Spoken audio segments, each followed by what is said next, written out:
সন্ত ৰামপাল গুৰু মহাৰাজ হৈছে এনে এজন মহাপুৰুষ যিজনে নিজৰ সত্য ভক্তি তত্ত্ব জ্ঞান কৰুণা আৰু সেৱাৰ বলত সমাজত এক নতুন আদৰ্শ বলবৎ কৰিছে। সন্ত ৰামপাল গুৰু মহাৰাজৰ নেতৃত্বত তেওঁৰ সকলো সৎলোক আশ্ৰমে কৰা বিস্ময়কৰ সমাজ কল্যাণমূলক কামে সমাজখনক সোণালী ভৱিষ্যতৰ এক নতুন আশা দেখুৱাইছে।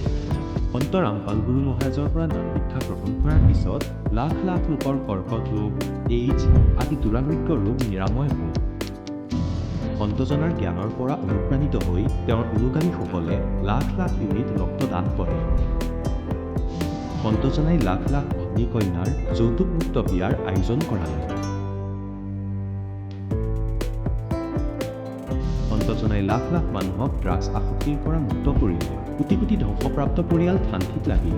সন্তজনাৰ আশ্ৰমত সমাৱেশৰ সময়ত বিনামূলীয়া চকুৰ চিকিৎসা আৰু দন্ত চিকিৎসাৰ ব্যৱস্থা কৰা হয়। সন্ত ৰামপাল গুৰু মহাৰাজৰ দ্বাৰা পৰিৱেশ সুৰক্ষাৰ উদ্দেশ্যে সময়ে সময়ে বৃহৎ পৰিসৰত বৃক্ষৰোপণ কৰা হয়।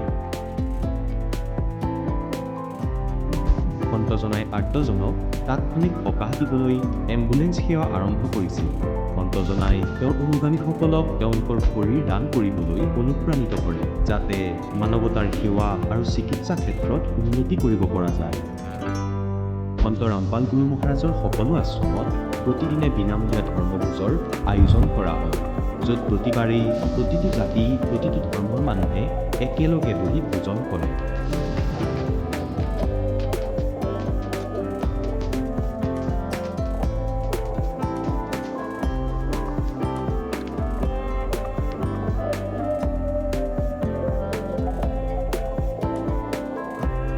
সন্ত ৰামপাল গুৰু মহাৰাজৰ আশ্ৰমত সহস্ৰাধিক বৃদ্ধ বৃদ্ধাই শ্ৰদ্ধা আৰু মৰমেৰে জীৱন যাপন কৰাৰ সুযোগ পায়। তেওঁলোকৰ থকা খোৱাৰ আৰু স্বাস্থ্যৰ সম্পূৰ্ণ দায়িত্ব সন্ত ৰামপাল গুৰু মহাৰাজে বহন কৰে। অনাথ শিশুৰ বাবে সন্ত ৰামপাল গুৰু মহাৰাজৰ সকলো আশ্ৰম বিশেষ বৰদানতকৈ কম নহয়, য'ত তেওঁলোকক শিক্ষা সংস্কাৰ আৰু ভৱিষ্যতৰ বাবে উন্নত সুবিধা প্ৰদান কৰা হয়। বানপানী ভূমিকম্প বা মহামাৰী যিয়েই নহওক, সন্ত ৰামপাল গুৰু মহাৰাজ আৰু তেওঁৰ অনুগামীসকল সদায় আৰ্তজনৰ বাবে আগৰণুৱা হৈ থাকে। ক'ভিড মহামাৰীৰ সময়ত সন্ত ৰামপাল গুৰু মহাৰাজৰ আশ্ৰমৰ পৰা কোটি কোটি লোকক খাদ্য ঔষধ আৰু জীৱন ৰক্ষক সামগ্ৰী যোগান ধৰা হৈছিল। দুখীয়াক সকাহ কৰাই হওক বা যিকোনো শোষিত বা নিপীড়িত শ্ৰেণীৰ অধিকাৰ আৰু মৰ্যাদাৰ বাবে যুঁজ দিয়াই হওক, সন্ত ৰামপাল গুৰু মহাৰাজে সদায় তেওঁলোকৰ সকলো ন্যায্য দাবী চৰকাৰৰ ওচৰলৈ লৈ গৈছে আৰু তেওঁলোকক উপযুক্ত ন্যায় প্ৰদানৰ ক্ষেত্ৰত গুৰুত্বপূৰ্ণ ভূমিকা পালন কৰি আহিছে। সমাজত আধ্যাত্মিক আৰু সামাজিক মূল্যবোধৰ প্ৰতি সজাগতা অনাৰ প্ৰতিটো পদক্ষেপতে সন্ত ৰামপাল গুৰু মহাৰাজ মানৱতাৰ প্ৰকৃত সেৱক হিচাপে প্ৰমাণিত হৈছে। সন্ত ৰামপাল গুৰু মহাৰাজৰ জীৱনে আমাক শিকাইছে যে প্ৰকৃত সেৱা সেইটোহে যিটো নিস্বাৰ্থভাৱে কৰা হয়। আহক আমিও এই মহান সন্তজনৰ এই মহান সেৱাৰ কামত যোগ দিম আৰু সন্ত ৰামপাল গুৰু মহাৰাজৰ পৰা নাম দীক্ষা লৈ আমাৰ জীৱন ধন্য কৰি তোলোঁ।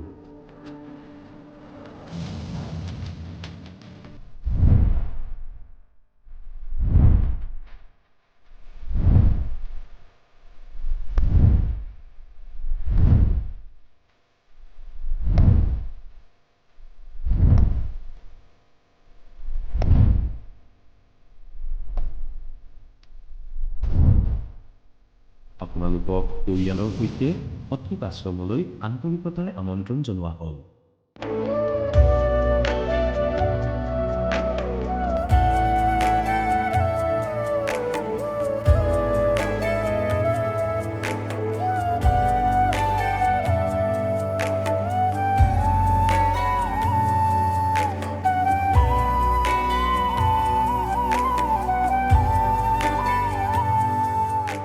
নমস্কাৰ ছাৰ। নমস্কাৰ। ছাৰ কি নাম আপোনাৰ? শ্ৰী বিধানচন্দ্ৰ পাল, ছাৰ আপুনি ক'ৰ পৰা আহিছে? যোৰহাট ডিষ্ট্ৰিক্ট, অসম। আপুনি সন্ত ৰামপাল গুৰু মহাৰাজৰ পৰা নাম দীক্ষা কেতিয়া লৈছিল? 27/9/2022। তেখেতৰ পৰা নাম দীক্ষা লোৱাৰ আগতে আপুনি কেনেধৰণৰ ভক্তি সাধনা কৰিছিল? তেতিয়া মই তেখেতৰ পৰা নাম দীক্ষা লোৱাৰ আগত মই অনুকূল গুৰুৰ নাম দীক্ষা লৈছিলোঁ। আৰু সেই সাধনা আপুনি কিমান বছৰ ধৰি কৰিছিল? 2 বছৰমান কৰিছিলোঁ। আৰু সেই সাধনা আপুনি কেনেধৰণে কৰিছিল অলপ কওকচোন বুজাই। এইটো কিবা আপোনাৰ মন্ত্ৰ জপ কৰিব লাগে আৰু ইষ্টিপিটি বুলি ডেইলি 10 পইচা 1 টকা কিবা এটা থ'ব লাগে। 30 দিন থৈ সেইটো মৰ্ণিং অৰ্ডাৰ কৰি গুৰু আশ্ৰমত পঠিয়াব লাগে। সেই সাধনাৰ দ্বাৰা আপুনি কিবা লাভ পাইছিলনে? লাভ হোৱা নাই। বৰ্তমান যি আপুনি সন্ত ৰামপাল গুৰুমাজৰ পৰা নাম দীক্ষা লৈ ভক্তি সাধনা কৰি আছে, ইয়াৰ দ্বাৰা আপুনি কেনেধৰণৰ লাভ পাইছে? মই গুৰুজীৰ পৰা নাম দীক্ষা, সদগুৰু ৰামপালৰ পৰা নাম দীক্ষা লোৱাৰ পিছত মোৰ যিবিলাক বেমাৰ আছিলে, চুগাৰ আছিলে, ইউৰিক এচিড আছিলে, হাই প্ৰেছাৰ আছিলে, চকুৰ প্ৰব্লেম আছিলে, এটাকৈ চব নাইকিয়া হৈ গ'ল। বৰ্তমান একদম সুস্থ মই। আপুনি ডক্টৰৰ কাষলৈ গৈছিলনে? ডক্টৰৰ ওচৰত দেখুৱাইছিলনে আপোনাৰ যিবিলাক বেমাৰ আছিল, যি সমস্যা আছিলে? মই ডক্টৰৰ ওচৰত গৈছিলোঁ, কাৰণ ৰেগুলাৰ চেকআপ কৰি থাকোঁতো। তেতিয়া চেকআপতে গম পালোঁ যে মই কমপ্লিট নৰ্মাল, মোৰ কোনো এতিয়া প্ৰব্লেম নাই। মানে বেমাৰৰ বিষয়ে মানে ডক্টৰে মোক ক'লে যে আপোনাৰ এতিয়া কোনো বেমাৰ নাই, আপুনি নৰ্মাল এতিয়া। অন্য কিবা লাভ পাইছেনে আপুনি? অন্য লাভ আৰ্থিকভাৱেতো বহুত লাভ পাইছোঁ। ব্যৱসায় কৰি থাকোঁ মই। ব্যৱসায় মই এখন দোকান আছিলে, এতিয়া 2খন দোকান হ'ল। কৰ্মচাৰী নাছিলে, কৰ্মচাৰী ৰাখিছোঁ। এতিয়া পাৰ ডে মানে কি, মই যদি মেকানিকেল কাম কৰোঁ, মিনিমাম 500 টকা এটা মোৰ এক্সট্ৰা ইনকাম হৈ থাকে। দোকানৰ যিখিনি বস্তু বেছি ইনকাম কৰোঁ সেইটোতো আছেই। গতিকে গুৰুজীৰ কৃপা হোৱাৰ কাৰণে মই এইটো কৰিব পাৰিছোঁ। এইটো নাম লোৱাৰ পাছৰ পৰা মোৰ লাভালাভবিলাক হৈ আছে আৰু হৈ গৈ আছে। আপুনি ক'লে যে আপুনি সন্ত ৰামপাল গুৰুমাজৰ পৰা নাম দীক্ষা লোৱাৰ পিছতে আপুনি শাৰীৰিকভাৱে, আৰ্থিকভাৱে বিভিন্ন প্ৰকাৰে লাভ পাইছে। আপুনি পূৰ্বতে যি সাধনা কৰি আছিলে, অনুকূল ঠাকুৰতো আছিলে, আপুনি সেই সাধনা কৰি আপুনি সন্তুষ্ট নাছিল। বৰ্তমান আপুনি সন্ত ৰামপাল গুৰুমাজৰ দীক্ষা লৈ বিভিন্ন প্ৰকাৰে লাভ পালে। আপুনি আচলতে সন্ত ৰামপাল গুৰুমাজৰ শৰণলৈ কেনেকৈ আহিল? আমি মাজে মাজে পুথি পঢ়ি থাকোঁ। পুথি পঢ়ি থাকোঁতে এজনে দেখিলে যে মই খুব পুথি পঢ়ি থকা হেঁপাহ আছে, তো এজনে আমাৰ সন্ত ৰামপাল মহাৰাজৰ পুথি 4খন আনি দিলে পঢ়িবৰ কাৰণে। মই পঢ়ি পেলাই যেতিয়া পালোঁ যে মই গীতাৰ মাজে মই তত্ত্বজী চন্ত বিচাৰি ফুৰি আছিলোঁ গুৰু ধৰিবৰ কাৰণে। তেনেকৈ পোৱা নাই কাৰণে মই আপোনাৰ 78ৰ পৰা 22 চনলৈকে চব বিনা গুৰুত কিবাকিবি ভক্তি কৰি আছিলোঁ আৰু। তাৰপিছত এই পুথিত যেতিয়া এড্ৰেছ পালোঁ, এড্ৰেছ মতে হাৰিয়ানাত ফোন কৰিলোঁ। হাৰিয়ানাৰ পৰা আমাৰ যোৰহাটৰ নামদান কেন্দ্ৰৰ এড্ৰেছ দিলে। সেইমতে মই যোৰহাট নামদান কেন্দ্ৰৰ পৰা 22 চনত মই প্ৰথম নাম দীক্ষা লৈছোঁ। লোৱাৰ পিছৰ পৰা মোৰ লাভেই লাভ হৈ গৈ আছে। লাভেই লাভ হৈ আছে। গুৰুজীৰ যিটো নীতি নিয়ম দিছে চব ভালকৈ মানি মেলি চলি আছোঁ। ছাৰ, আমি শুনিছোঁ যে সন্ত ৰামপাল গুৰুমহাৰাজ হিছাৰ জেলত থকা বুলি আমি জানিব পাৰিছোঁ। এজন সন্ত জেলত থকাৰ পিছতো আপোনালোকে তেখেতৰ পৰা নাম দীক্ষা লৈ উপকৃত হৈছে, এইটো কেনেকৈ সম্ভৱ ছাৰ? এইটো নামটো লৈছোঁ মই ভিডিঅ' কলিঙৰ থ্ৰু, ইলেক্ট্ৰনিক ছিষ্টেমত। কিন্তু গুৰুজী জেলত থাকিলেও গুৰুজী বাহিৰত আছে। গুৰুজী বাহিৰত নাথাকিলে মোক যেনেকৈ ৰাতিপুৱা 4:30 বজাত 4টা বজাত মই বাথৰুমত যাওঁতে যিডাল সাপে মোক ডাচিবলৈ আছিলে, গুৰুজীয়ে মোক আগতেই চেতাৱনী দিছে যে বেটা তুমি দৰ্জাখন খোলাৰ আগত লাইট জ্বলোৱা, অন্ধকাৰত নোসোমাবা। মই সোমাই গৈ তাৰ যিডাল সাপ দেখিলোঁ, তো গুৰুজীয়ে দিয়া সতনামৰ মই যেতিয়া জপ কৰিলোঁ, তেতিয়া সাপডাল ওলাই গুচি গ'ল, কোনো হানি নহ'ল। তো এইটো গুৰুজী যদি জেলত থাকিলেহেঁতেন তেতিয়া ইয়াত গুৰুজী কেনেকৈ আহিলে? গুৰুজীয়ে আহি পেলাই এই কথাখিনি যে আকাশবাণীৰ দ্বাৰা যে মোক ক'লে, কেনেকৈ ক'লে? গুৰুজী জেলত থাকিতো মোক দেখি আছে, মোৰ ঘৰত সাপ সোমাই আছে, তো ভক্তক সাপে মাৰিব, তো মোক বাৰ বাৰ চেতাৱনী দি আছে। মইহে অকণমান উপলংঘা কৰিছিলোঁ যে কোনোবাই মোক এনেকৈ কৈ আছে, কোনো মানুহ দেখা নাই। আমি আচলতে কি কৰোঁ? বিশ্বাস নকৰোঁ। বিশ্বাস নথকাৰ কাৰণে ভক্তি নহয় মানুহৰ। বিশ্বাসে ভক্তি আচল কথা। তেওঁ যে ৰামপাল মহাৰাজ আমি গুৰুৰূপে মানৱ ৰূপত দেখি আছোঁ, তেওঁ যে পূৰ্ণ পৰমাত্মা চবে বিশ্বাসত ল'ব পৰা নাই। তেওঁ যে কবিৰ, তেওঁ যে ৰামপাল ৰূপ লৈ ইয়াত লীলা কৰি আছে, তো কোনো গম নাপায় ভালকৈ। তেওঁৰ ভক্তহে গম পাব। তেওঁৰ ওপৰত ইয়াত বিশ্বত আৰু গুৰু নাই। ছাৰ, এইটো কেনেকৈ প্ৰমাণ কৰিব যে বৰ্তমান সন্ত ৰামপাল গুৰুমহাৰাজ এজন কবি পৰমাত্মা অৱতাৰী পুৰুষ হয়? তেখেতে যি বিধি আপোনালোকক প্ৰদান কৰি আছে, যি সাধনাৰ দ্বাৰা আপোনালোকে উপকৃত হৈছে, এইটো ক'ত প্ৰমাণ আছে যে সন্ত ৰামপাল গুৰুমহাৰাজ এজন তত্ত্বদৰ্শী সন্ত হয় আৰু তেখেতে বৰ্তমান সময়ত প্ৰকৃত সদ্গুৰু হয়? গীতা জ্ঞানদাতাই গীতাত যিটো জ্ঞানত কৈছে অৰ্জুনক যে তুমি পৰম সনাতন ধাম যোৱা, পৰম সনাতন ধাম যাবলৈ তুমি শান্তি পাবা, সুখত থাকিব পাৰিবা, তেতিয়া তুমি তত্ত্বদৰ্শী সন্ত ধৰিব লাগিব। তত্ত্বদৰ্শী সন্তজন আচল সন্ত কোন, তাৰ পৰিচয় জানিবৰ কাৰণে অশ্বদুম মানে আহত গছ বা পিপল গছৰ বিষয়ে, তাৰ গুৰিৰ পৰা জড়ৰ পৰা ডাললৈকে যোনে গোটেই সংসাৰৰূপী বৃক্ষৰ বিষয়ে ক'ব পাৰিব, তেওঁ সেই তত্ত্বদৰ্শী সন্ত। আৰু আমাৰ গুৰুজীয়ে এই বৃক্ষৰ বিষয়ে আমাক একদম পাতে পাতে ডালে ডালে শিপাই একদম আগাগুৰি ভালকৈ বুজাই মেলি কৈ পেলাই আমি এতিয়া ভালকৈ বুজি পোৱা হ'লোঁ আৰু জানিলোঁ যে আমি ক'ত পূজা কৰিব লাগে, ক'ত কৰিব নালাগে, কি কৰিব লাগে, গুৰুজীৰ আদেশ কি কাৰণত আমি মানিব লাগে, এইবিলাক আমাৰ এইটো কাৰণে আজি আমাৰ শাৰীৰিক স্থিতি ভাল হৈছে, আৰ্থিক স্থিতি ভাল হৈছে, চব পালে ভাল হৈছে, বিপদ আপদ এইবিলাক চবৰ পৰা ভাল হৈছে। আমি এতিয়া গুৰুজীৰ থপনা আমি নিজৰ ঘৰত য'ত ৰাখিছোঁ, আমি ৰাতিপুৱা যেতিয়া নীতি নিয়মত চাকি জ্বলাই পেলাই বহোঁ, পদুম ফুলৰ চেণ্ট পাওঁ, চন্দনৰ আমোল মোলাই থাকে মোৰ ঘৰত। তাৰমানে গুৰুজী অদৃশ্য ৰূপত মোৰ ঘৰত মোৰ লগত আছে কাৰণে পদুম ফুলৰ চেণ্টটো আহে, চন্দনৰ গন্ধ আহে সদায়, কেতিয়াবা এদিন দুদিন গেপ যায়। আৰু লগে লগে মোৰ আশ্ৰমৰ যিজন ইনচাৰ্জ থাকে, ইনচাৰ্জক ফোন কৰি জনাওঁ যে আজি এনেকৈ মই পদুম ফুলৰ গোন্ধ পাইছোঁ, আজি এনেকৈ সাপ আহিছিলে, এনেকৈ হৈছে, মোৰ আজি এনেকৈ হৈছে। তেতিয়া মই আৰ্জি লগালে মানে এপ্লিকেশ্যন কৰোঁ বা প্ৰাৰ্থনা লগাওঁ, লগে লগে যে তুমি ভাল হৈ যাবা, তাৰ পৰা আদেশ ভাল হৈ যাবা, তুমি এইটো কৰা, তুমি এটা সংকল্প কৰা, তুমি গুৰুজীৰ নামত সংকল্প কৰা যে তোমাৰ এনেকুৱা হৈছে কাৰণে তুমি জ্যোতি জ্বলাবা, চাকি জ্বলাইছোঁ, ভাল পাই গৈছোঁ। ছাৰ, আমি শুনিছোঁ যে সন্ত ৰামপাল গুৰুমহাৰাজৰ পৰা নাম দীক্ষা লৈ সৎভক্তি কৰিলে দীৰ্ঘদিন ধৰি নিচা সেৱন কৰি থকা ব্যক্তিও নিচা ত্যাগ কৰিব পাৰে। কথাষাৰ কিমান দূৰ সত্য ছাৰ? চাওক, মোৰ হাৰ্টৰ প্ৰব্লেম হৈছিলে, ডক্টৰে প্ৰেছক্ৰাইব কৰিছিলে মদ খাব লাগিব, মদ খালে হেনো হাৰ্টৰ বেমাৰটো ভাল হ'ব লাহে। তেতিয়া মোৰতো যেতিয়ালৈকে মই সদগুৰু সন্ত ৰামপালৰ পৰা নাম দীক্ষা লৈছোঁ তেতিয়ালৈকেতো মোৰ হাৰ্টৰ বেমাৰ আছিলেই। তো মদটো মই এৰি দিলোঁ, এতিয়াতো মোৰ হাৰ্টৰ প্ৰব্লেম নাই কৰা, হাৰ্টটোতো মোৰ ভালেই হৈ গ'ল। যদি গুৰুজীৰ কিবা বল নাথাকিলেহেঁতেন, গুৰুজীৰ প্ৰতি যদি আমাৰ ভক্তি নাথাকিলে, তেতিয়াহ'লে মদ বন্ধ কৰাৰ পিছত মোৰ হাৰ্টৰ প্ৰব্লেম থাকিলেহেঁতেন। তো মদটো বন্ধ কৰাৰ লগে লগেতো মনতেই নপৰে যে মই এদিন মদ খাইছিলোঁ বুলি। এতিয়া আপুনি সুধিছে কাৰণে কৈছোঁ। আপুনি কিমান বছৰ ধৰি নিচা সেৱন কৰিছে? মই মোটামুটি 35 বছৰ নিচা সেৱন কৰিছোঁ, 35 বছৰ, আৰু একেদিনতে এৰি দিছোঁ। একেদিনতে, আজিৰ পৰা নাখাওঁ, দাপাত খাইছিলোঁ, দাপাত নাখাওঁ, একেদিনতে এৰি দিছোঁ, মোৰ 2 দিন লগা নাই, মাছ মাংস একেদিনতে এৰি দিছোঁ, আজিৰ পৰা নাখাওঁ। আৰু সন্ত ৰামপাল গুৰুমহাৰাজে আপোনালোকক কিবা ঔষধ সেৱন কৰিব দিয়ে নে শাস্ত্ৰৰ অনুকূল ভক্তি বিধিয়ে প্ৰদান কৰে? তো পৰমাত্মাৰ ওচৰত আমি ভক্তি কৰিবলৈ দিয়ে, পৰমাত্মাৰ ওচৰত আমি সংকল্পবদ্ধ হওঁ, শপত লওঁ যে আমাৰ বেমাৰ আজাৰ যাতে নহয়, আমি আপোনাৰ ভক্তি সদায় কৰি থাকিম, আমাৰ যাতে ভুল ত্ৰুটি হ'লে আপুনি ক্ষমা কৰিব, আপুনি শুধৰাই দিব, আমি তেনেকৈ ভক্তি কৰি যাওঁ। ভক্তিৰ বলতে আমাৰ বেমাৰ আজাৰবিলাক দূৰতে বিদূৰ হৈ আছে, তেনেকৈ হৈ আছে।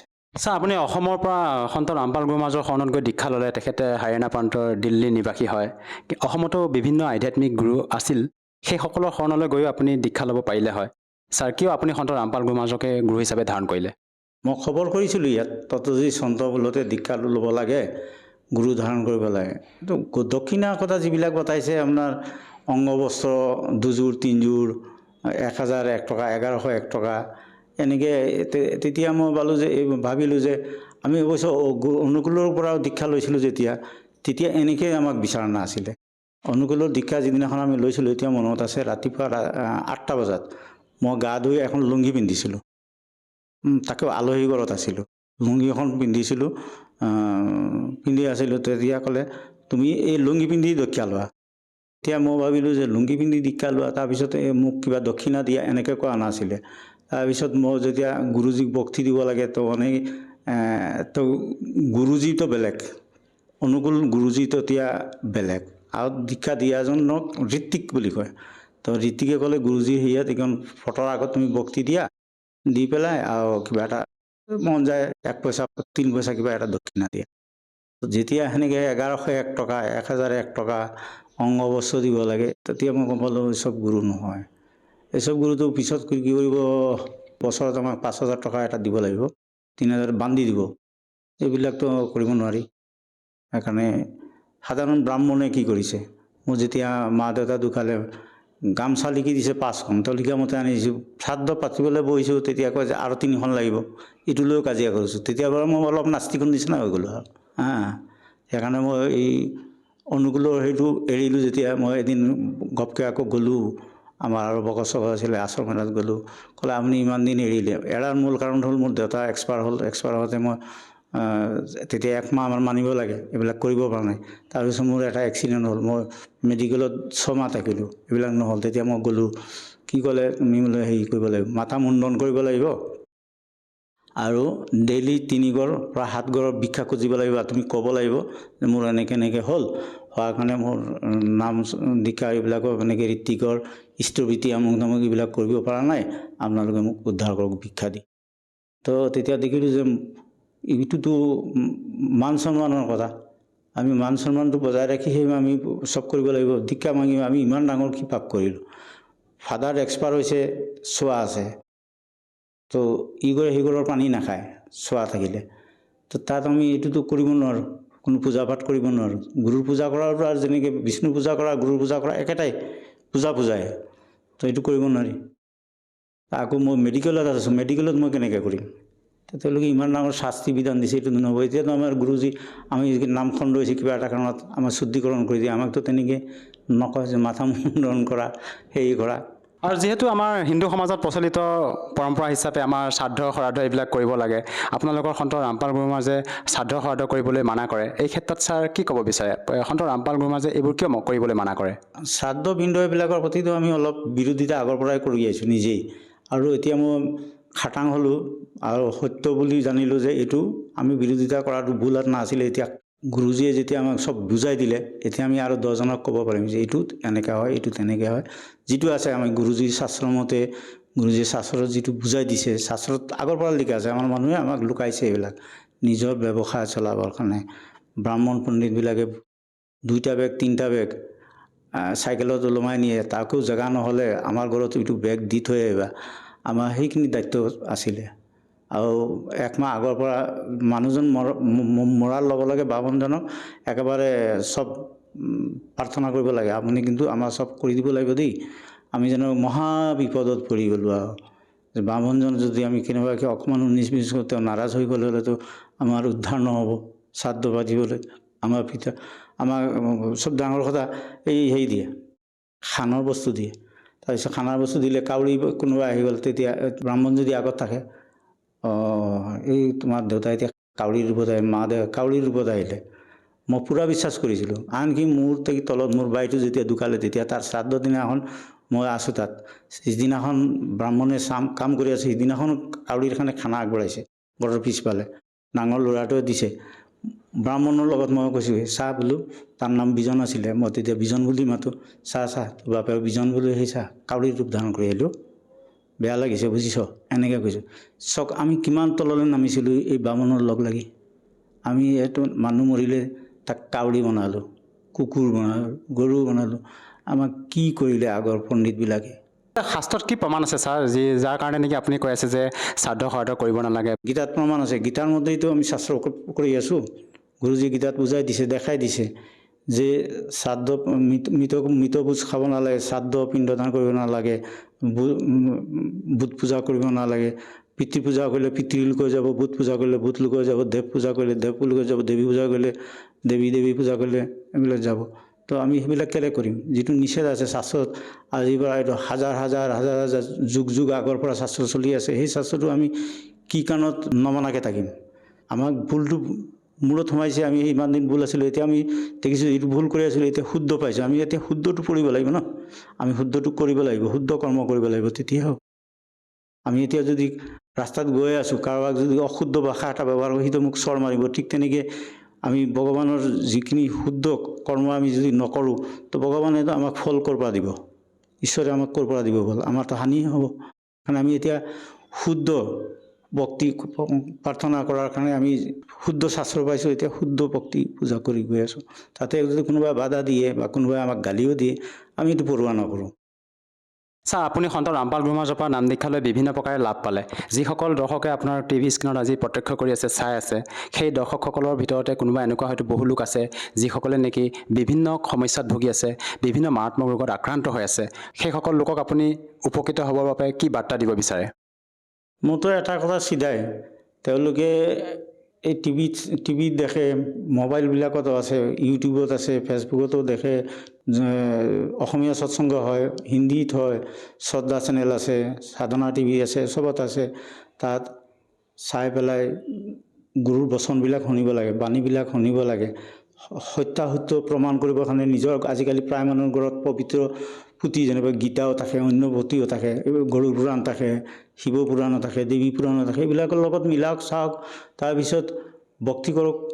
নাম দীক্ষা লোৱাৰ আগত গুৰুজীৰ আগত টিভিটোত যেতিয়া চলে তেতিয়াই সেই টিভিতেই এইজনকেই গুৰু ভগৱান মানিম বুলি যদি তাত হেৰি কৰে, যেনেকৈ পাথৰৰ মূৰ্তিটোক দণ্ডবোধ দিব পাৰে, তাত জীৱিত গুৰু এজন টিভিত কথা পাতিছে, তাত জীৱিত তেওঁৰ আগত দণ্ডবোধ দি সংকল্প কৰক যে মোৰ বেমাৰ হৈছে, বেমাৰটো ভাল কৰা, আমি তোমাৰ পৰা শৰণলৈ আহিম। তো এইটো কৰি চাওক, তেতিয়াতো গম পাই যাব কিমান উপকাৰ হয়, কিমান ফল দিয়ে, কিমান ডাঙৰ গুৰু।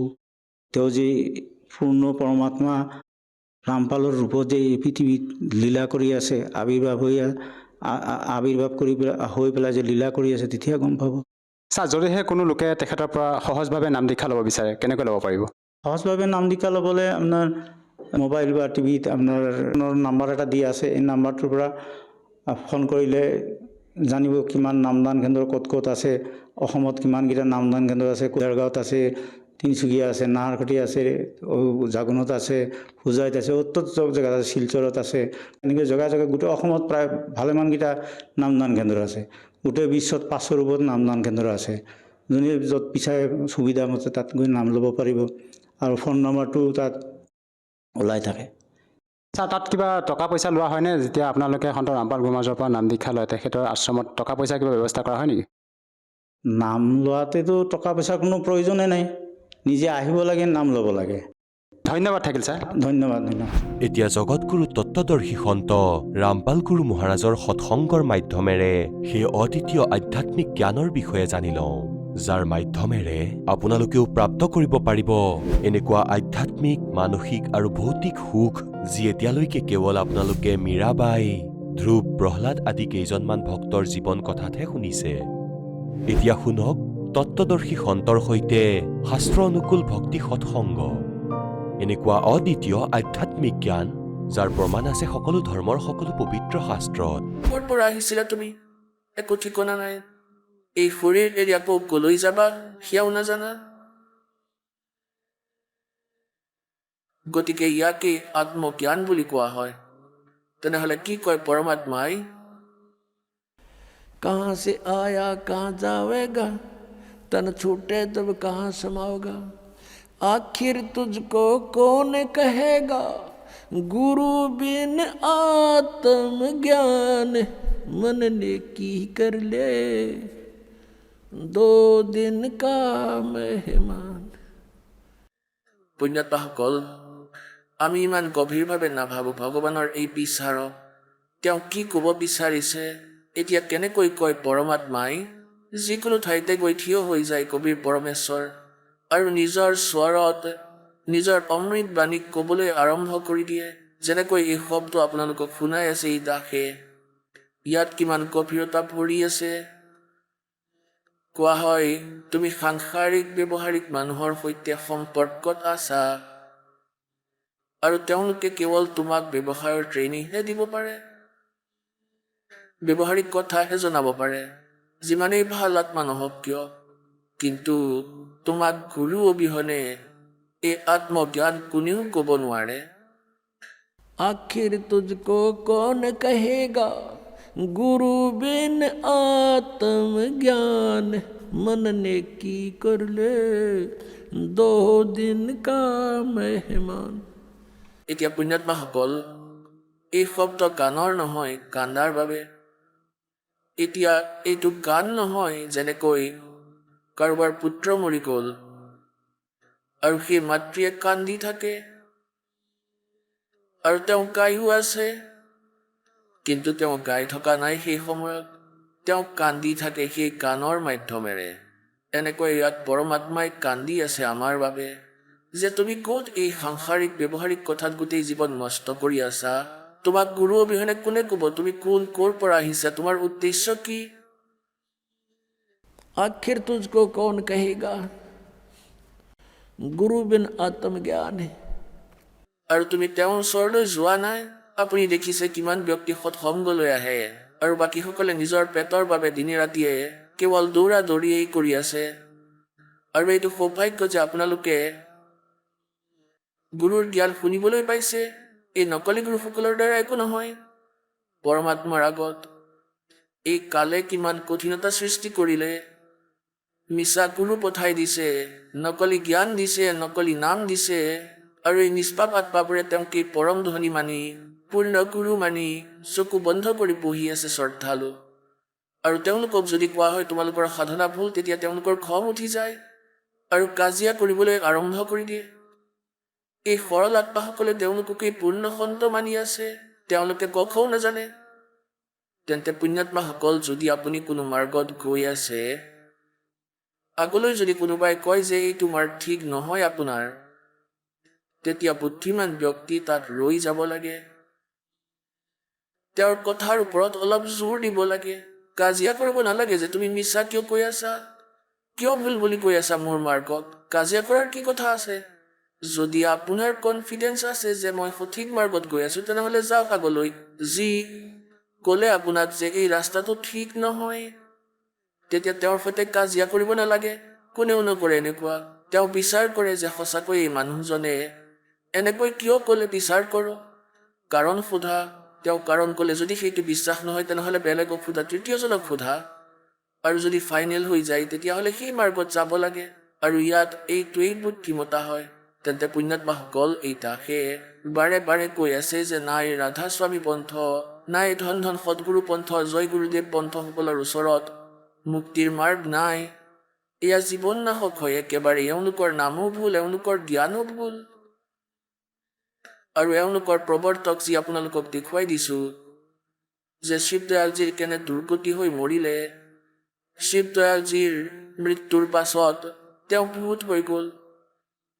আৰু সেই বিলুচিস্তানী শ্বাহমস্তানা খেমামলজী ইনজেকশ্যনৰ ৰিয়েকশ্যনত মৃত্যু হ'ল। আৰু এজন আছে তেওঁ বাবু চাহেবজী, হিষ্ট্ৰী পঢ়িলে পাব।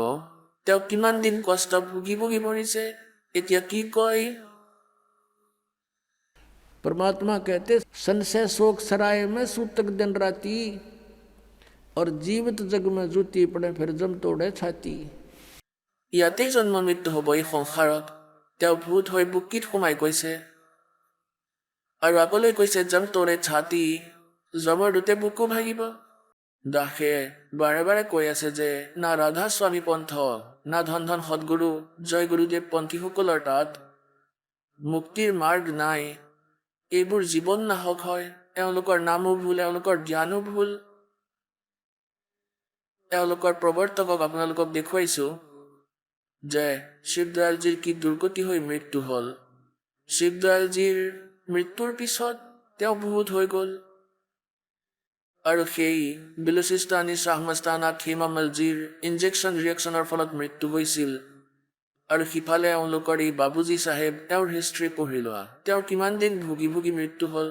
এতিয়া কি কোৱা হয়? परमात्मा कहते संशय शोक सराय में सूतक दिन राती और जीवित जग में जूती पड़े फिर जम तोड़े छाती। ইয়াত জন্ম মৃত্যু হয় এই সংসাৰত। তেওঁ ভূত হৈ বুকিত সোমাই গৈছে। আগতে কোৱা হৈছে জম তোৰে ছাতি, জমৰ দুটে বাকলি এৰুৱাব। এতিয়া পৰমাত্মাই কি কৈছে? कि यो सौदा फिर नाही संतो, यो सौदा फिर नाही। ये लोहे जैसा ताव जाते काया देश राही और तीन लोक और भवन चतुर्दश सब जग सौदे आही। আকৌ কৈছে कि ये दम टूटे पिंडा फूटे लेखा दरगाह माही, उस दरगाह में मार पड़ेगी त्रियम पकड़ेंगे बाही। তাত কাৰোৰেই জোৰ নচলে। কোনো এজন যদি ৰাষ্ট্ৰপতি হয়, মৃত্যুৰ পাছত জমৰ দূতে তেওঁক জোৰেৰে খামুচি ধৰে তৎক্ষণাত আৰু তাক থিয় কৰাই দিয়ে ৰাজসভাৰ ভিতৰত। এটা উদাহৰণ দিছে পৰমাত্মাই নিজৰ বাণীত যে এজন প্ৰিয়বত নামৰ ৰজা আছিল। তেওঁ প্ৰথমতেতো তপ কৰিছিলে, তপেৰে তেওঁৰ ৰাজ্য প্ৰাপ্ত হৈছিল। আৰু যেতিয়া ৰাজ্যৰ সময় সম্পূৰ্ণ হ'ল, তেতিয়া যমৰ দূতে তেওঁক ধৰি লৈ গ'ল, ধৰ্মৰাজৰ ৰাজসভাত থিয় কৰালে। যমৰ দূতে যেতিয়া ল'বলৈ আহিছিল প্ৰিয়বতক, তেওঁ ক'লে যে মোক কিছু শ্বাস আৰু দি দিয়া জীয়াই থাকিবৰ বাবে। তেওঁৰ বহুত দীঘল আয়ুস আছিল, দীৰ্ঘ সময়লৈকে তেওঁ ৰাজ্য শাসন কৰিছিল, তথাপিও জীয়াই থকাৰ আশা আছিল। আৰু সেয়ে ক'লে যমৰ দূতক মোক আৰু কিছু শ্বাস দি দিয়া। যমৰদূতে ক'ব ধৰিলে, সাৱধান, তুমি যদি শ্বাস লোৱা, তোমাৰ শ্বাস পূৰ্ণ হৈ গ'ল। ব'লা। ধৰ্মৰাজৰ ৰাজসভালৈ লৈ গ'ল। তাত তেওঁৰ একাউণ্ট ক'বলৈ ধৰিলে যে তুমি ইমান বছৰ তপ কৰিছিলা, তাৰ প্ৰতিফলত ইমান বছৰ তুমি ৰাজত্ব কৰিছা। এতিয়া কোৱা, কিবা কৰি আনিছা আগৰ বাবে? তাততো সকলো জনা যায় যে তেওঁৰ পকেটত কিমান সামগ্ৰী আছে। ক'বলৈ ধৰিলে যে নাই, ভুল হৈ গ'ল। ক'লে যে ইয়াৰ মুখ ক'লা কৰি দিয়া। প্ৰিয়ৱতে ক'লে যে মোৰ মুখ কিয় ক'লা কৰা হৈ আছে? ৰজা আছিলোঁ মই সমগ্ৰ পৃথিৱীৰ। তেতিয়া ধৰ্মৰাজে ক'লে, ভক্তিৰ কাৰণে পঠিয়াইছিলোঁ, ভক্তি নকৰিলা, এনেই থাকিলা। আৰু সেই প্ৰিয়ৱতে ক'বলৈ ধৰিলে যে ভুল হৈ গ'ল। ধৰ্মৰাজে ক'লে যে মই ভুলৰেই শাস্তি দিওঁ। যোৱা, পশুৰ যোনিত যোৱা ৰজা, এতিয়া গাধ ৰজা হৈ যোৱা। परमात्मा कहते हैं कबीर हरि के नाम बिना ये राजा रसभ हो, रस बन गधा और मट्टी लदे कुमार के और घास न डाले कोई। এতিয়া পুণ্যাত্মাসকল, সেই পৰমাত্মা কিমান দয়ালু হয়, কিমান কিমান বাণী কৈ কৈ বুজাই আছে। আৰু লগতে এয়াও কৈ আছে যে তুমি মোক চিনি লোৱা, তোমাৰ সকলো অশান্তি দূৰ কৰি দিম, এই সমস্যাবোৰ শেষ কৰি দিম, এই জন্ম আৰু মৃত্যুৰ। तो पुण्यात्माओं कहते हैं उस दरगाह में मार पड़ेगी, यम पकड़ेंगे बाही, जा दिन की मुझे डर नहीं लागे, लज्जा रहे कि नहीं। আকৌ কি কৈছে? कि नर नारायण देह पा तू फेर 84 जाही। পৰমাত্মাৰ দৰে মনুষ্য শৰীৰ আপুনি পাইছে। পৰমাত্মাৰ এনেদৰেই মনুষ্য সদৃশ শৰীৰ। সেয়েহে পৰমেশ্বৰকো পুৰুষ কোৱা হয়, আৰু সেই পুৰুষে মনুষ্যক নিজৰ শৰীৰ দিছে, সেয়ে মনুষ্যকো পুৰুষ কোৱা হয়। গতিকে কি কৈছে যে পৰমাত্মাৰ যি মেটেৰিয়েল হয় শৰীৰৰ, সেয়া আমাৰ দৰে নহয়। নাবিদম শুক্ৰমকায়ম, নাবিদম। তেওঁৰ শৰীৰ মাতা পিতাৰ সংযোগত হোৱা শুক্ৰৰ পৰা নহয়। তেওঁৰ শৰীৰত হীৰা আদিৰ ব্যৱস্থা নাই। তেওঁ স্বয়ম্ভূ হয়, পৰিভূ হয়। তেওঁ কবিৰ মনীষী হয়, সহপৰিয়াগাত হয়। সকলোতকৈ প্ৰথম দেহধাৰী সেই পৰমাত্মা হয়। अब क्या बताते हैं कि नर नारायण देह पाकर तू फेर 84 जाही, कुल परिवार तेरा सकल कबीला, मसलत एक ठराई, बांध पिंजड़ी आगे धर लिया, मरगट को ले जाही। মৃত্যু হওঁতেই বংশৰ লোক একত্ৰিত হৈ যাব, আৰু সেই সময়তে ক'ব, উঠোৱা, ইয়াক উঠোৱা, সোনকাল কৰা। আৰু সেই সময়তে উঠাই কোৱা হয়, बांध पिंजड़ी आगे धर लिया, मरगट को ले जाई, और अग्नि लगा दिया जद लंबा, फूक दिया उस ठाई। এতিয়া শৰীৰটো জ্বলাই দিলে। এতিয়া পাছত আকৌ এই নকলি গুৰুসকলে এটা নতুন প্ৰচেছ আৰম্ভ কৰিলে। कहते हैं पुराण उठा फिर पंडित आए गुरुजी आगे, और पीछे गरुड़ पढ़ाई। तेरा गजब भैया। পৰমাত্মাই কয় যে মৰাজন মৰি গ'ল, আৰু সেই উপলক্ষে তুমি এতিয়া গৰুৰ পাঠ কৰাই আছা। এতিয়া গৰুৰ পুৰাণত এনেকুৱা বহুত কথা আছে যিবোৰ জীৱই প্ৰথমেই পঢ়ি ল'ব লাগে। তাত এনেকৈ লিখা আছে যে এজনে এনেকুৱা অপৰাধ কৰিছিলে, তেওঁৰ পুত্ৰ মৰিছিল। তেওঁ এনেকুৱা অপৰাধ কৰিছিলে, তেওঁৰ চকু ফুটি গ'ল। আকৌ এজনে এনেকুৱা অপৰাধ কৰিছিলে, তেওঁৰ হাত কাটা হৈছিল। যমৰ দূত আহে আৰু যিয়ে ভক্তি নকৰে, আচল ভক্তি নকৰে, তেওঁক ধৰি লৈ যায়, যিয়ে দান ধৰ্ম নকৰে। আৰু আগলৈ কি দেখে যে এনেকুৱা গৰম মাটিৰ ওপৰেৰে লৈ যায় খালী ভৰিৰে। আৰু আগলৈ যি শুভকৰ্মী প্ৰাণী আছে, ভাণ্ডাৰা ভালকৈ কৰি আছে, ক্ষীৰ মাখন হালোৱা, তেওঁলোকে লাডু জেলেপি এইবোৰো খাই আছে। আৰু সেই কৰ্মহীন প্ৰাণী, ভক্তিহীন প্ৰাণী, দানহীন প্ৰাণী সেইফালেদি যায় আৰু দেখে। তেওঁলোকক কয় যমৰ দূতক, ভগৱানৰ দূতক, যে মোক ভোজন কৰাই দিয়া, মোৰ ভোক লাগিছে। সিহঁতে কয়, নহ'ব, তোমাৰ শুভকৰ্ম নাই, ব'ল তোক ভগৱানৰ ৰাজসভাত হাজিৰ কৰিম, তাৰপিছত তোক মাৰি মাৰি শাস্তি দিম। তেন্তে কোৱা হয়, পৰমাত্মাৰ কোৱাৰ উদ্দেশ্য এয়া যে कि वेद पुराण उठा फिर पंडित आगे, पाछे गरुड़ पढ़ाई। যে তেওঁক গৰুৰ পুৰাণৰ পাঠ প্ৰথমতে কৰাব লাগিছিল, আগতে শুনাব লাগিছিলে সেই বেয়াবোৰ। তেতিয়া বাচিলে হয়, ভয় খালে হয়, আৰু শুভকৰ্ম কৰিলে হয়। আৰু তেওঁৰ দুৰ্গতি নহ'লে হয়, তেওঁতো এতিয়া গাধ হৈ গ'ল আৰু পিছত তেওঁৰ বাবে গৰুৰ পুৰাণ পাঠ কৰাই আছে। এতিয়া কি লাভ হ'ব মৰাৰ পিছত মুখত ঘি ঢালি? এতিয়া কি কৈছে যে प्राण उठा फिर पंडित आए पीछे गरुड़ पढ़ाई। আকৌ কৈছে যে नर से तीतु पशुआ कीजिए गद्दा बैल बुनाई। ये 56 भोग कहाँ मन भोरे की तो कुरडी चरने जाई। পুণ্যাত্মাসকল, পৰমাত্মাই আমাক যি কৈছে সেয়া সত্য যে कबीर ये माया अटपटी और सब गट आण अड़ी, वह किस किस ने समझाऊं या कुएं भांग पड़ी। আমি এই কালৰ নকলি এই সুখৰ ভাং খাই আছো এই কুঁৱাত, কালৰ কুঁৱাত। আৰু সকলোৰে একেধৰণৰেই বুদ্ধি হ'ব। যেনেকৈ মদ খোৱা ব্যক্তি বা ভাং খোৱা মানুহ 100 জন পাই যাব আপুনি ৰাস্তাত, তেওঁলোকৰ একেধৰণৰেই ভাষা হয়, একেধৰণৰেই চাল চলন হয়। এনেকৈ দুলি থাকে, ইফালে এবাৰ যায় আকৌ সিফালে, কথা ক'লে আকৌ অস্পষ্ট হয়। তেন্তে কোনো এজনৰ সৈতে কথা পাতি চাই লোৱা। যিসকলে নিচা কৰে সিহঁতৰ একেধৰণৰেই ভাষা। গতিকে আমাক সকলোকে এই কালে ভাং খুৱাই ৰাখিছে, মিছা সুখৰ, আৰু এইবোৰতে আমি সকলো ইমান মগন হৈ আছো। আৰু ইয়াত পৰমাত্মাই মনত পেলাইছে যিজনৰ ভাঙৰ নিচা আঁতৰিব। এজন ব্যক্তি মদ খাই পৰি আছিল আৰু এনেকুৱা লেতেৰা ঠাইত পৰি আছিল, পাছত তাক ঘৰৰ মানুহে তুলি আনিছিলে। আৰু ৰাতিপুৱা আকৌ গা পা ধুই যেতিয়া গ'ল, তাৰ সৰু ল'ৰাই কয় যে পাপা, ৰাতি আপুনি ইয়াতে পৰি আছিলে। তেতিয়া সি কয় যে মই ইয়াত আছিলো, ইয়াত পৰি আছিলো। কোৱা, মদাহীৰ ল'ৰাই এনেকৈ কৈছে যে আপুনি ৰাতি ইয়াত পৰি আছিলে। তেতিয়া সি কয় যে এয়া কি হৈ গ'ল, ইমান লেতেৰা ঠাই এয়া, যেতিয়া পৰি আছিলে তেতিয়াতো পৰিয়ে আছিলে। তেতিয়া তেওঁ জনাই নাছিলে যে তেওঁ ইমান লেতেৰা ঠাইত পৰি আছে। তেন্তে আমি আজি যি স্থানত পৰি আছো, এনেকুৱা স্থিতিত আমি আছো। আৰু যেতিয়া এই ভাঙৰ নিচা আঁতৰিব আপোনাৰো খেলি মেলি লাগি যাব, অন্তঃকৰণত উত্তেজনা উদ্ভৱ হৈ যাব।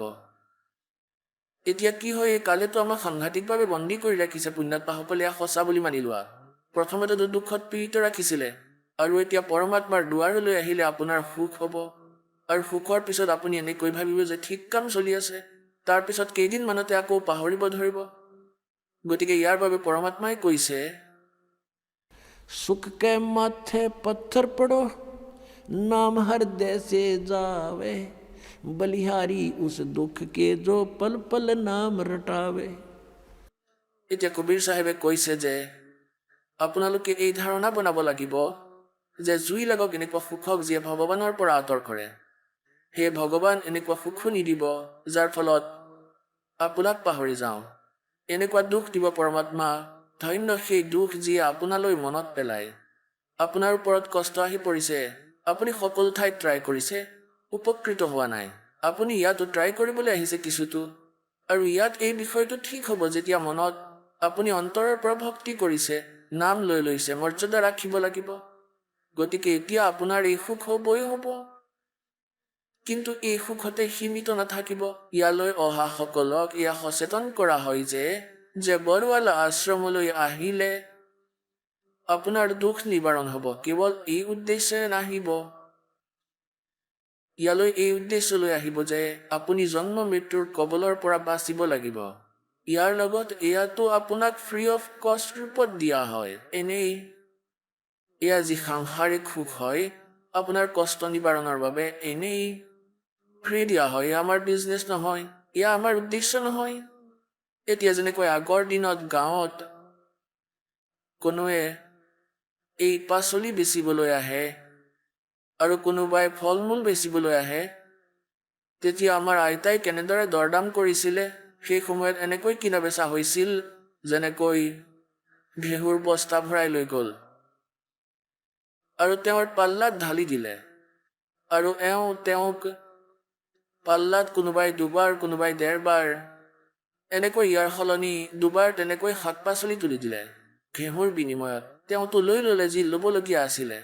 আইতাই তেওঁৰ যি বিনিময় কৰিবলগীয়া আছিলে সেয়া কৰিলে। সেই ঘেঁহুৰ 1 পাল্লা অৰ্থাৎ 1 কিলোৰ বিনিময়ত 2 কিলো 2 বাৰ লৈ ল'লে। পাচলিৰ যি ৰেট আছিলে সিমান লৈ ল'লে, আকৌ কৈছিল যে ৰুংগা আৰু অলপ দিয়া, ৰুংগা মানে ফ্ৰী অফ কষ্ট। তেতিয়া তেওঁ আকৌ 1, 2 আৰু অলপ দি দিছিলে। তেওঁ কয় নহ'ব ভাই আৰু অলপ দিয়া, কি আৰু অলপ দি দিছিলে, তাক ৰুংগা বুলি কোৱা হয় এনেই। গতিকে কোৱাৰ ভাৱ এয়াই যে যি আচল বিনিময় সেয়াটো আপোনাৰ জন্ম আৰু মৃত্যুৰ দুখ গুচিব ইয়াতে। আৰু যি এই সাংসাৰিক সৰু সুৰা কষ্ট আপোনাৰ ওপৰত আছে, কোনো ঘৰুৱা দুখ আছে, এইবোৰতো ৰুংগত দিয়া হ'ব ইয়াত। আপোনাক ৰুংগত ফ্ৰীতে, ইয়াৰ বিনিময় নহয় আমাৰ। ইয়াততো আপুনি ডিমাণ্ড কৰিছে, সেয়েহে উঠাই দি দিলে 2টা আলু আৰু খাই লোৱা। তেন্তে এই যিবোৰ কষ্ট আপোনাৰ ওপৰত আহিছে, কোনো প্ৰেত বাধা আছে অথবা কোনোবাই অভিশপ্ত কৰি ৰাখিছে, কিবা খেলি মেলি কৰি ৰাখিছে, বা কোনো পাপ কৰ্মৰ প্ৰাৰব্ধৰ দণ্ড আছে, এইবোৰতো ফ্ৰীতে কাটিব কবিৰ ভগৱানে। আপোনাৰ আচল যি ৰোগ হয় সেয়া জন্ম আৰু মৃত্যুৰ। এতিয়া কি কোৱা হৈছে, नरसेती तू पशुआ की जय गद्दा बैल बनाई, ये 56 भोग कहाँ मन बोरे, कि तकुरेड़ी चरणे जाई। পুণ্যাত্মাসকল, আমি এই কালৰ এই মিছা সুখৰ ভান পি ৰাখিছোঁ।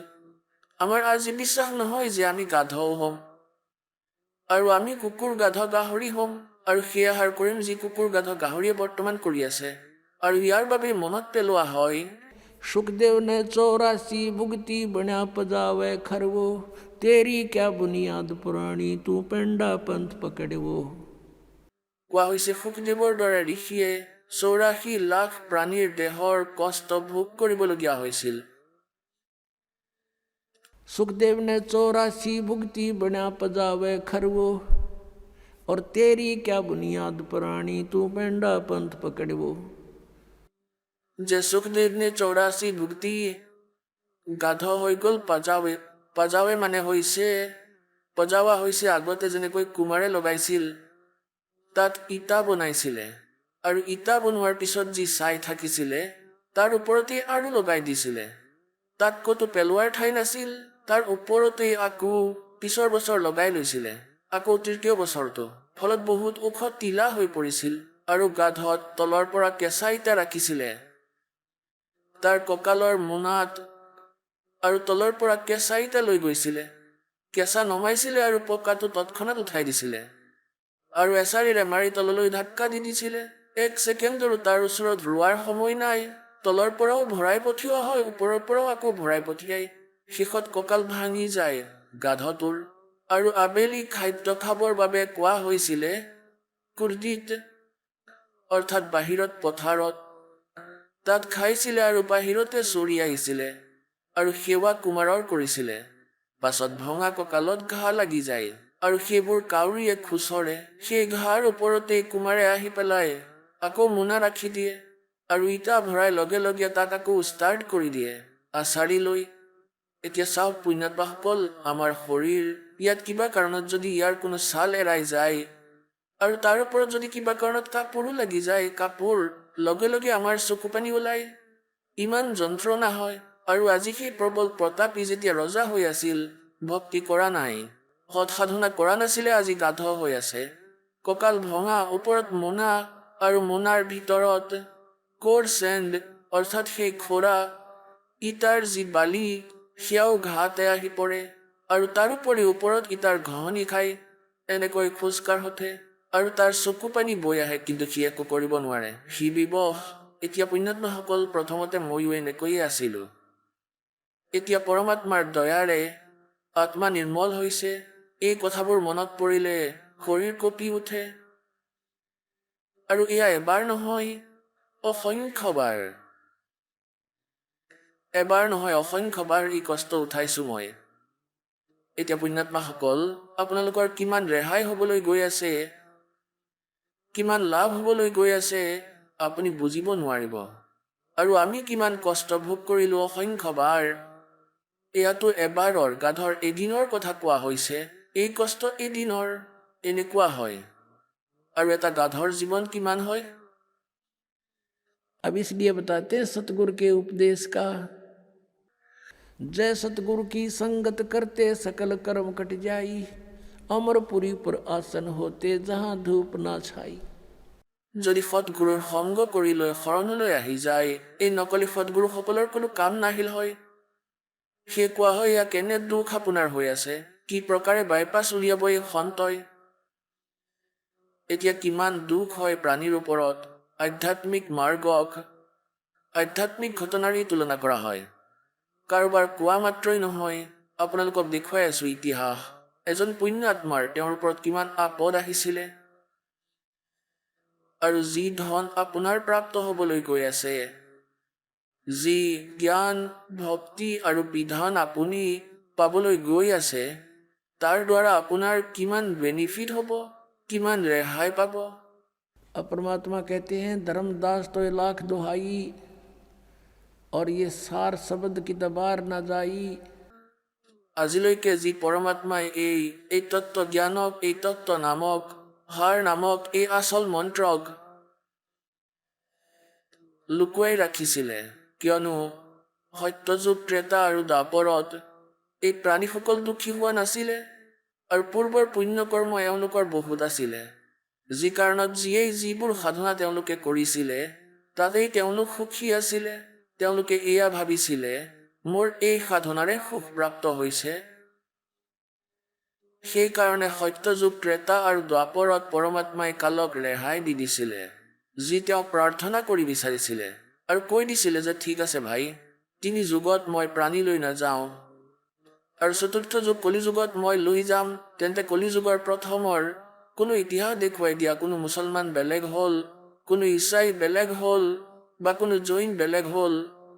আমি বেদৰ অনুসাৰে সাধনা কৰি থাকিলোঁ, আৰু আমাৰ ইতিহাস একেই, বৰ্ণ কেৱল কৰ্ম আধাৰেৰে আছিল। এতিয়া কলিযুগত চাই লোৱা, আমাৰ মাজত কিমান ভিন্নতা আনি দিলে। কোনো হিন্দু হ'ল, কোনো মুছলমান হ'ল, কোনো শিখ হ'ল, আকৌ কোনোবা বেলেগ কিবা হ'ল। আমাক বেলেগ বেলেগকৈ ভাগ কৰিলে। তেওঁ ভয় খাইছিলে যে কলিযুগত পৰমাত্মাৰ সৈতে চুক্তি হৈছিলে, তেওঁ নিজে আহিব, নহ'লে কোনো দাসক পঠাব নিজৰ শক্তি দি। গতিকে তেতিয়া এনেকুৱা কৰি দিয়া এই প্ৰাণীসকলক, এওঁলোক একেবাৰে কণ্ডেম হৈ যায়, এজন আনজনৰ শত্ৰু হৈ যায়, আৰু ইজনে সিজনৰ সাধনাত ভুল ক'লে মৰিবলৈ তৈয়াৰ হৈ যায়। এনেকুৱা সময়ত পৰমাত্মাই এয়া আৰম্ভ কৰিছে। কিন্তু এয়া আমাৰ বুদ্ধিহীনতা হয়। ধৰি লোৱা তোমাৰ মাৰ্গক মই ভুল বুলি কৈছোঁ, আৰু তোমাৰ কনফিডেঞ্চ আছে যে ঠিকেই হয়, তেন্তে নুশুনিবা, ইয়াত কাজিয়াৰ কি কথা আছে। এয়া কালেই কৰাই, কিন্তু এতিয়া পৰমাত্মাৰ দয়া হৈ গ'ল নিজৰ সন্তানৰ ওপৰত। সমাজ শিক্ষিত হয়, আৰু সকলো ইতিহাস আমাৰ হাতত আছে। আমাৰ সৎগ্ৰন্থ প্ৰত্যেক ধৰ্মৰ প্ৰত্যেক ধৰ্মাৱলম্বীৰ হাতত আছে, আৰু দাসে তাতে ক'ব যে এনেকুৱা লিখা আছে, খুলি চাই লোৱা, বিষয়টো বুজি পাবা। গতিকে এতিয়ালৈকে আমি সদগুৰু নোপোৱাৰ বাবে কিমান কষ্ট কৰিলোঁ। सतगुरु के उपदेश का लाया एक विचारे, जय सतगुरु मिलते नहीं फिर जाते नरक दुआरे। नरक द्वार में दूत सब करते खेचा ताने, उनसे कभू ना छूटता फिर फिरता चारों खानी। ओहे, 4 खानी में भरमता कबू न लगता पारे, सो फेरा सब मिट गया मेरे सतगुरु के उपकारे। 7 समंदर की मसी करूं और लेखनी करूं बन राय, धरती का कागज करूं गुरु गुण लिखे न जाए। এতিয়া আপোনালোকক দেখুৱাই আছোঁ এক ইতিহাস, যে সদগুৰু যদি নাপায়, যিয়ে সাধনা কৰি আছে তেওঁলোকৰো দুৰ্গতি হয়। আহক জৈন ধৰ্মক জানো। এখন কিতাপ আছে, ইয়াৰ লেখক হ'ল প্ৰবীণ চন্দ্ৰ জৈন, M.A. শাস্ত্ৰী। এয়া চাওক, এয়া এওঁলোকৰ মন্ত্ৰ, ওম হ্ৰাং নমঃ। হ্ৰাং, আমি দিওঁ এই নাম, এই হৰিওম, হ্ৰাম, এয়াতো হ্ৰাম হৈ গ'ল। আহক জৈন ধৰ্মক জানো। লেখক প্ৰবীণ চন্দ্ৰ জৈন, M.A. শাস্ত্ৰী, জম্মুদ্বীপ, হস্তিনাপুৰ। আৰু প্ৰকাশক হ'ল শ্ৰীমতী সুনীতা জৈন, জম্বুদ্বীপ, হস্তিনাপুৰ, মেৰঠ। এতিয়া আপোনালোকে শুনিলে জগতগুৰু তত্ত্বদৰ্শী সন্ত ৰামপাল গুৰু মহাৰাজৰ মংগল প্ৰবচন। আহক এতিয়া শুনো ভগতসকলৰ অনুভৱ, যিসকলে সন্ত ৰামপাল গুৰু মহাৰাজৰ প্ৰমাণিত জ্ঞানৰ পৰা প্ৰভাৱিত হৈ নাম দীক্ষা লৈ বহুতো লাভ প্ৰাপ্ত কৰিলে। নমস্কাৰ। সৎ চাহেব। কি নাম হয় আপোনাৰ? কল্যাণী দাসী। ক'ৰ পৰা আহিছে আপুনি? মই ছত্তীশগড়ৰ। সন্ত ৰামপালদেৱ মহাৰাজৰ পৰা আপুনি নাম দীক্ষা কেতিয়া ল'লে? ছাৰ মই সন্ত ৰামপালদেৱ মহাৰাজৰ পৰা নাম দীক্ষা 2017ত লৈছিলোঁ। সন্ত ৰামপালদেৱ মহাৰাজৰ পৰা নাম দীক্ষা লোৱাৰ আগতে আপুনি কি ভক্তি সাধনা কৰিছিল? সন্ত ৰামপালদেৱ মহাৰাজৰ পৰা নাম দীক্ষা লোৱাৰ আগতে মই আমাৰ হিন্দু ধৰ্মৰ যি দেৱী দেৱতা আছিল তেওঁলোকৰ ভক্তি কৰিছিলোঁ। তেন্তে আপুনি সন্ত ৰামপালদেৱ মহাৰাজৰ শৰণলৈ কিয় আহিল? ছাৰ এনেকুৱা হ'ল, মোৰ যি স্বামী আছে তেওঁৰ মানে এজন বন্ধু আছে, দাদা, তেওঁ আগতে নাম দীক্ষা লৈছিলে, সন্ত ৰামপালদেৱ মহাৰাজৰ পৰা নাম দীক্ষা লৈ থৈছিলে। গতিকে তেওঁ ক'লে যে মোৰ স্বামীক যে তুমিও ব'লা এবাৰ হাৰিয়ানালৈ, সন্ত ৰামপালদেৱ মহাৰাজৰ সৎসং শুনিবা। তেখেতে মানৱ আমাৰ এই মনুষ্য জীৱন কি কাৰণে পাইছোঁ ভক্তি কৰিবলৈ, তেওঁ সেই সঠিক ভক্তিৰ কথা কয়, তেওঁ সকলো শাস্ত্ৰকে প্ৰমাণ দি কথাবোৰ কয়। আপুনি নাম দীক্ষা লওক বা নলওক তথাপিও ব'লক। তেতিয়া আমি ভাবিলোঁ যে এবাৰ যোৱাটো ভাল হ'ব। তেতিয়া আমি ফুৰাৰ পাৰ্পাছ লৈ গৈছিলোঁ ছাৰ, যে এবাৰ চাই আহোঁ। আৰু তালৈ যোৱাৰ পিছত মোৰ হাজবেণ্ডৰ বহুত ভাল লাগিল যে এওঁ সঁচাকৈ যিবোৰ দি আছে এই জ্ঞান, সেয়া আজিলৈকে কোনো সন্ত, আমাৰ যিবোৰ গুৰু আছিল, আমি ভাগৱত কৰোঁতে দেখিছিলোঁ, তেওঁলোকৰ পৰা আমি এনেকুৱা জ্ঞান কেতিয়াও শুনা নাই। তেতিয়া তেওঁ ক'লে যে মইতো নাম দীক্ষা ল'মেই, তুমি ল'বানে নোলোৱা সন্ত ৰামপালদেৱ মহাৰাজৰ পৰা। মোৰ সেই সময়ত ইমান জ্ঞান নাছিল ছাৰ, মই সৎসংগ শুনিছিলোঁ বাৰু, কিন্তু মোৰ ইমান বিশ্বাস নাছিলে। তথাপিও মই ভাবিলোঁ যে যিহেতু তেওঁ লৈ আছে গতিকে ময়ো ল'ব লাগে। তেতিয়া ময়ো নাম দীক্ষা ল'লোঁ। সন্ত ৰামপালদেৱ মহাৰাজৰ পৰা নাম দীক্ষা লোৱাৰ পিছত আপোনাৰ কি লাভ হ'ল? সন্ত ৰামপালদেৱ মহাৰাজৰ পৰা নাম দীক্ষা লোৱাৰ পাছত বহুত লাভ পালোঁ। ইমান লাভ পালোঁ যে ছাৰ ক'ব নোৱাৰোঁ, কৈ মই ভাগৰি পৰিম ছাৰ, কিন্তু কোৱা শেষ নহ'ব, ইমানেই লাভ পাইছোঁ ছাৰ। মানে মোৰ দুজন ল'ৰা আগতে আছিলে, তৃতীয়জনৰ কি হ'ল, মানে যেতিয়া 2018 চনত মোৰ যেতিয়া প্ৰেগনেঞ্চি হ'ল, যেতিয়া মই ডক্টৰৰ ওচৰলৈ গ'লোঁ তেতিয়া ডক্টৰে ক'লে যে আপুনি প্ৰেগনেণ্ট, এতিয়া আমি চাম ছ'ন'গ্ৰাফি কৰি যে কেঁচুৱাটো ঠিকে আছেনে নাই, আপুনি ৰাখিব পাৰিবনে নাই। যেতিয়া ছ'ন'গ্ৰাফি কৰিলোঁ তেতিয়া ডক্টৰে ক'লে যে আপোনাৰ সন্তানটো আছে বাৰু এতিয়া, কিন্তু নৰ্মেল নহয়, আপুনি এতিয়া এইটো এবৰ্চন কৰাই লওক, নহ'লে দিগদাৰী হ'ব পাৰে, বিকলাংগও হ'ব পাৰে, অথবা মানসিক ৰূপত আন কিবা সমস্যা হ'ব পাৰে, আপোনাৰ দিগদাৰ হ'ব, সাধাৰণ ল'ৰাৰ দৰে ই নহ'ব, এনেকৈ ডাইৰেক্ট কৈ দিছিলে। তেতিয়া আমিও ভয় খালোঁ আৰু আমিও কৈ দিলোঁ যে বাচ্চাটো নাৰাখোঁ, এবৰ্চন কৰাম। আৰু তাৰপিছত যেতিয়া প্ৰাৰ্থনা জনালোঁ, প্ৰাৰ্থনাত সন্ত ৰামপালদেৱ মহাৰাজে ক'লে যে আপুনি ভক্তি কৰক, পৰমাত্মাই সকলো ঠিক কৰি দিব। আমি কিছুমান নাম খণ্ড কৰি দিছিলোঁ ভগতদেৱ, যাৰ বাবে এই সমস্যাবোৰ হৈছিল। তাৰপিছত প্ৰথমে আমি হৰিয়ানালৈ গ'লোঁ, তালৈ গৈ আমি শুদ্ধিকৰণ কৰাই ইয়ালৈ আহিলোঁ। তাৰপিছত সন্ত ৰামপালদেৱ মহাৰাজক আকৌ প্ৰাৰ্থনা জনালোঁ যে আমি নাম শুদ্ধিকৰণ কৰাই লৈছোঁ, এতিয়া কি কৰোঁ। তেতিয়া ক'লে যে আপুনি আৰু এবাৰ ছ'ন'গ্ৰাফি কৰাওক, মালিকে দয়া কৰিব। তাৰপিছত যেতিয়া আমি আকৌ ছ'ন'গ্ৰাফি কৰাইছিলোঁ ছাৰ, যিজন ডক্টৰে ছ'ন'গ্ৰাফি আগতে কৰিছিলে তেওঁ প্ৰথমে যেতিয়া কৰাইছিলোঁ 2 মাহৰ আছিল, তাৰপিছত যেনে তেনে আমি তাৰ পৰা অহাৰ পাছত 2.5-3 মাহৰ হ'ল। গতিকে যদি আপুনি আগৰ ছ'ন'গ্ৰাফিৰ ৰিপৰ্ট চাই আৰু এতিয়াৰ ৰিপৰ্ট চাই, এয়া কি চমৎকাৰ। ডক্টৰে ক'লে, আগৰ ছ'ন'গ্ৰাফিৰ ৰিপৰ্ট চাই ডক্টৰে ক'লে যে ইমান সোনকালে কেনেকৈ চেঞ্জ হৈ গ'ল ৰিপৰ্ট, আপুনি কাক মানে তাতেই সুধিলে। মই ক'লোঁ যে আমি সন্ত ৰামপালদেৱ মহাৰাজৰ ভক্তি কৰোঁ, আগৰ ৰিপৰ্ট এনেকুৱা আছিল, আমাক ডক্টৰে এইটো কৈ দিছিলে যে এবৰ্চন কৰাব লাগিব। আমি সেইটো নকৰি সন্ত ৰামপালদেৱ মহাৰাজৰ ওপৰত বিশ্বাস ৰাখি এই বাচ্চাটোক ৰাখি থৈছোঁ। তেতিয়া ডক্টৰে ক'লে যে বহুত ভাল কথা হৈছে, বাচ্চাটোৰ একো হোৱা নাই, যিখন আগৰ ৰিপৰ্ট আছে আৰু এতিয়াৰ বহুত ডাঙৰ চমৎকাৰ হৈছে। ডক্টৰে নিজেই ক'লে, যেতিয়া মই চেকআপৰ বাবে গৈছিলোঁ, যেতিয়া প্ৰথম ৰিপৰ্টটো চাইছিল তেতিয়া ডাইৰেক্ট কৈ দিছিলে যে আপুনি কাক মানে আৰু কি হিচাপে আপোনাৰ এই চেঞ্জ হৈছে। যেতিয়া ছ'ন'গ্ৰাফি কৰাইছিলোঁ ছাৰ, ভালেই অহা হ'ল ফাৰ্ষ্ট ৰিপৰ্ট, আৰু বৰ্তমানৰ ৰিপৰ্ট চাই তেওঁলোকে বহুত আচৰিত হৈ গৈছিল। ছাৰ এই বাচ্চাটো সেইটোৱে হয় যাক ডক্টৰে এবনৰ্মেল বুলি কৈছিলে, অসুস্থ বুলি কৈছিল, কিন্তু সন্ত ৰামপালদেৱ মহাৰাজৰ কৃপাত আজি এই বাচ্চাটো একেবাৰে সুস্থ। ছাৰ এয়া মোৰ ৰিপৰ্ট, য'ত এবনৰ্মেল প্ৰেগনেঞ্চি বুলি দেখাইছে, ভাল নহয়, ইয়াতে বাচ্চাটো ৰাখিব নোৱাৰে, তেনেকৈ এই ৰিপৰ্টখনত দেখুৱাইছিল ছাৰ। ডক্টৰে এবৰ্চন কৰোৱাৰো ছাজেশ্যন দি দিছিলে, ঔষধো লিখি দিছিলে যে আপুনি এই ঔষধ ল'ব পাৰে, এনেকৈ কৈ দিছিল। আমি সন্ত ৰামপালদেৱ মহাৰাজক প্ৰাৰ্থনা জনোৱাৰ পাছত অহা এই ৰিপৰ্ট, ইয়াতে ৰিপৰ্ট বহুত ভালেই আহিছে আৰু ডক্টৰে সম্পূৰ্ণৰূপে সুস্থ বুলি কৈছিলে যে ইয়াত একো সমস্যাই নাই, এই বাচ্চাটো আপুনি ৰাখিব পাৰে, এনেকৈ কৈছিলে ছাৰ। আৰু ডক্টৰে এইটোও সুধিছিলে যে আপুনি কোনজন ভগৱানক মানে, যিয়ে এমাহো হোৱা নাছিলে 10-15 দিনৰ আগৰ ৰিপৰ্ট আৰু আজিৰ ৰিপৰ্টত ইমান সলনি কেনেকৈ হ'ব পাৰে? আগৰ ৰিপৰ্টখন ইমান বেয়া আছিলে, এবনৰ্মেল আছিলে, আৰু বৰ্তমানৰ ৰিপৰ্টত ইমান চমৎকাৰ, ইমান ভাল বাচ্চা, তুমি কোনজন ভগৱানৰ ভক্তি কৰা, এনেকৈ ডক্টৰে মোক সুধি আছিলে। তেতিয়া মই ক'লোঁ যে সন্ত ৰামপালদেৱ মহাৰাজৰ ভক্তি কৰোঁ। তেওঁ সকলো শাস্ত্ৰতে প্ৰমাণ দেখুৱাই জ্ঞান দিয়ে, যাৰ পৰা আমি লাভ পাওঁ আৰু বহুত লাভ পাইছোঁ। আমি ভাড়াঘৰত আছিলোঁ ছাৰ। এদিন মই পৰমাত্মাক কান্দি কান্দি প্ৰাৰ্থনা জনাইছিলোঁ যে মালিক, আপুনিয়ে আমাক কিবা সঁহাৰি দিয়ক, ইমান খৰচ আছে, 3টা বাচ্চাও আছে। পৰমাত্মাই বছৰো সম্পূৰ্ণ নহ'ল ছাৰ, আৰু পৰমাত্মাই ইমান ডাঙৰ ঘৰ আমাক দিয়াই দিলে যে মই ক'ব নোৱাৰোঁ। সন্ত ৰামপালদেৱ মহাৰাজে ইমান লাভ দিছে ছাৰ, বহুত লাভ দিছে, আৰু আৰ্থিক লাভ, ল'ৰা ছোৱালীক বিপদৰ পৰা দূৰত, আৰু শাৰীৰিক লাভ ছাৰ, আৰু বহুত কিবা কিবি লাভ পায়ে থাকোঁ ছাৰ।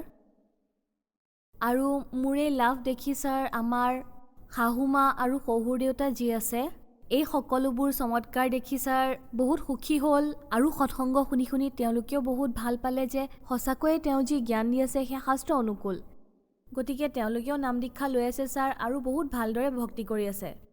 মোৰ শাহুমাৰ অলপ চকুৰ সমস্যা আছিল ছাৰ, তেওঁ ধোঁৱা দেখিছিলে, তাতো তেওঁ বহুত লাভ পালে। আৰু মোৰ শহুৰ দেউতা, তেওঁৰ চৰ্মৰোগ আছিল ছাৰ, তেওঁ বহুত লাভ পালে, আৰু এতিয়া সকলোবোৰ ঠিকে আছে ছাৰ।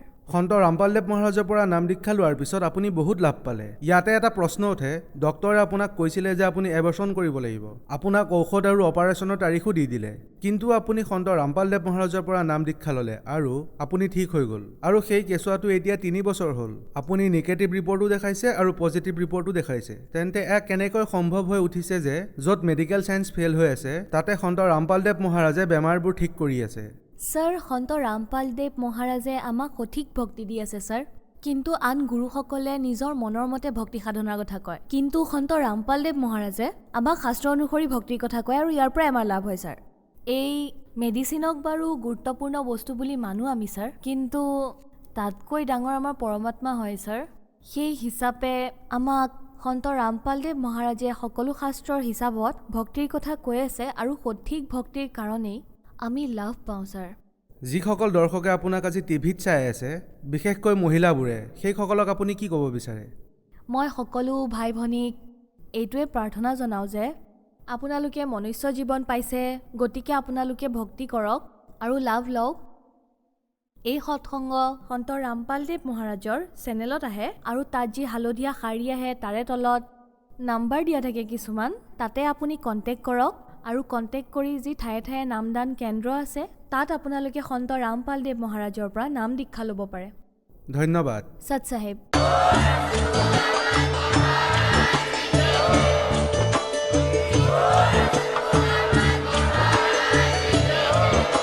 আপুনি শুনি আছিলে জগতগুৰু তত্ত্বদৰ্শী সন্ত ৰামপাল গুৰু মহাৰাজৰ মংগল প্ৰবচন। অধিক জানিবৰ বাবে ভিজিট কৰক www.jagatgururampalji.org। সন্ত ৰামপাল গুৰু মহাৰাজৰ শুভ আশীৰ্বাদত সমগ্ৰ বিশ্বতে 500তকৈ অধিক নাম দীক্ষা কেন্দ্ৰ আছে, য'ত সন্ত ৰামপাল গুৰু মহাৰাজৰ দ্বাৰা বিনামূলীয়াকৈ নাম দীক্ষা দি থকা হৈছে। আপোনাৰ ওচৰৰ নাম দীক্ষা কেন্দ্ৰৰ ঠিকনা জানিবলৈ সম্পৰ্ক কৰক 7082208528।